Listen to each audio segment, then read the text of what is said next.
Hello and welcome to the Clarity 16.1.2 Feature Supportability Training. My name's Catherine Ellis and I'm a Product Manager with Clarity. 16.1.2 Resource and Staffing Management. Resource Management.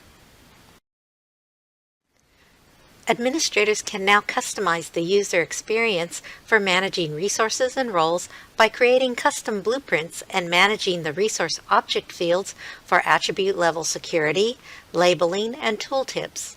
Within this new enhancement, the ability to expose second and third level custom subobjects expands the usability by creating, editing, deleting, and copying additional resource-specific data. Our customers have prioritized this idea because they want the flexibility to configure the user experience when accessing different types of resources and roles.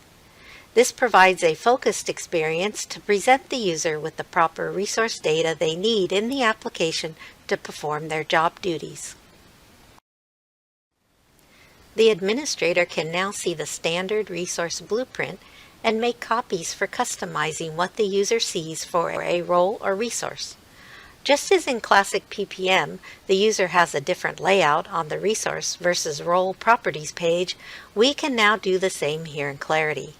If you take a look at this list of blueprints on the left, the administrator has created blueprints with customizations targeted for different types of resources and roles. Once the blueprints are available, making the association to the desired blueprint is quick to transform the end-user experience. At this time, the application of a blueprint for Teams is not yet available. Here is one example of a blueprint for a contractor resource.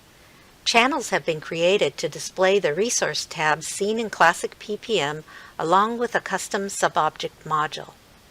By making the blueprint association for one of our contractor resources, the end user now sees a familiar layout with an easier transition from Classic PPM into Clarity.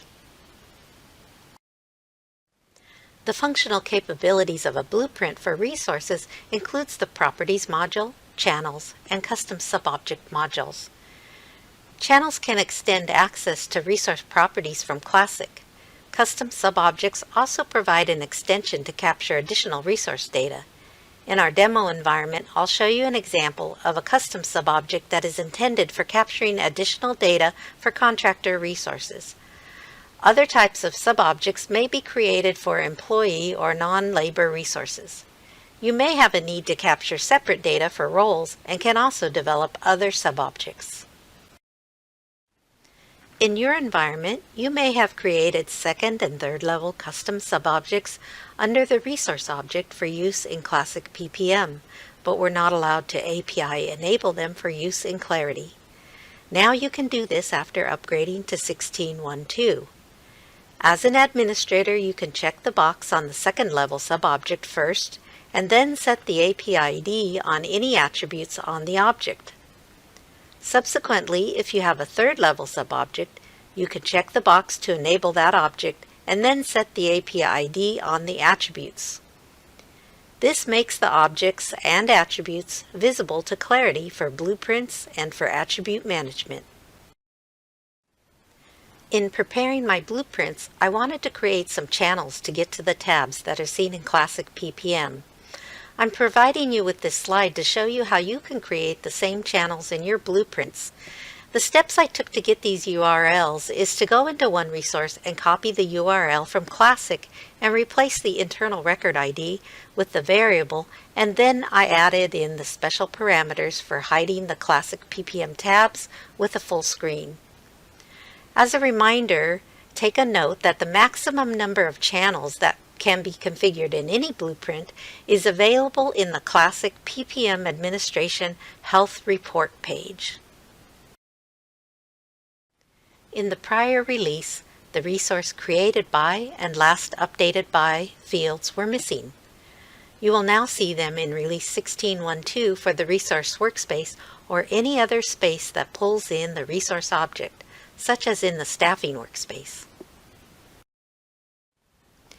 In this demonstration, you'll see how to work with resources and roles with different blueprint configurations using channels and custom subobjects.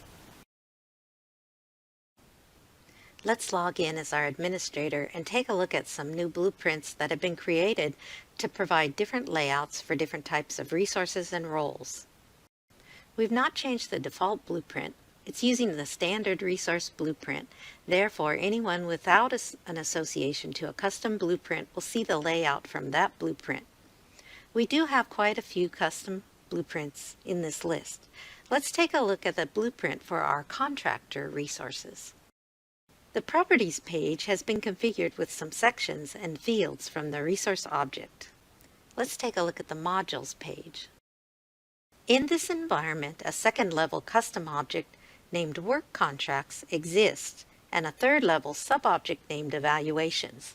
Both of these objects are meant to be used for contractors and not regular employees. Ian has already taken the time to update both custom objects and attributes in Classic Studio to API-enable the objects and the custom attribute IDs. Therefore, both of these objects are now visible in the Clarity user experience. The Work Contract subobject has been added as a module in this blueprint. The Quick Create has been disabled and the button to use the Create dialog has been enabled. Let's drill into the module and look at the details. You can see the Evaluations object, which is the third-level custom object, has been added into the blueprint. Let's take a look at the Create modal.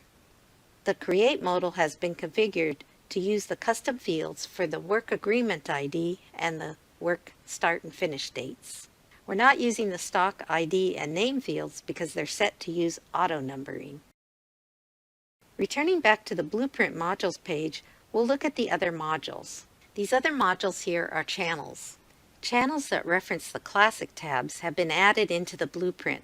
Here's an example of a channel created for the Calendar tab for this resource. It has a variable for passing in the internal ID for the current resource and two parameters for showing the full screen minus the Classic tabs. We'll discard the edits for this blueprint and now go into the resource workspace to see how a user can experience the different layouts for different types of resources or roles. The last time I was in this resource workspace, I was in the Team tab. Looking at the list of columns here, you'll notice that we don't have all the resource object-specific fields. At this time, the Team tab does not support blueprints. Let's go to the Roles tab.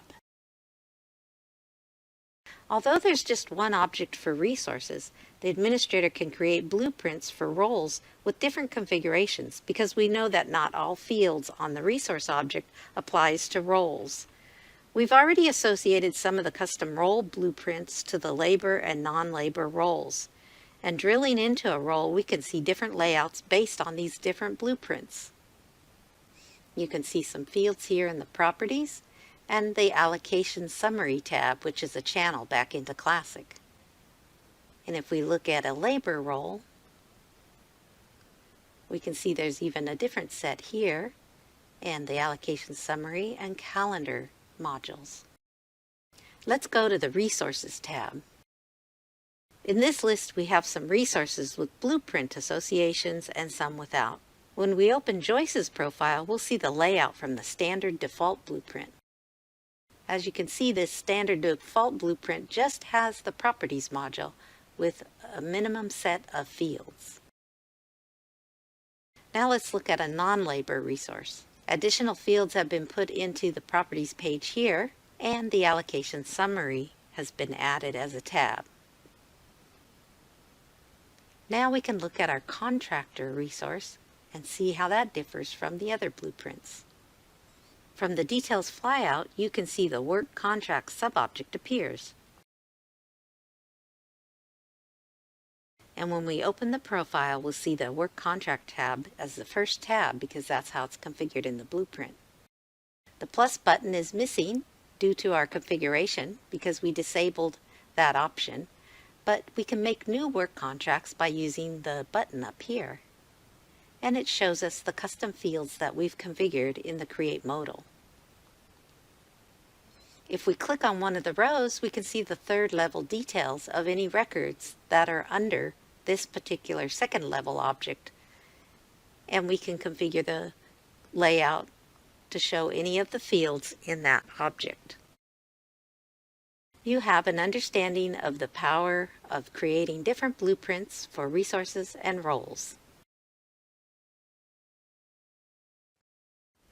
Thank you for your time and attention. I hope you found this presentation informative.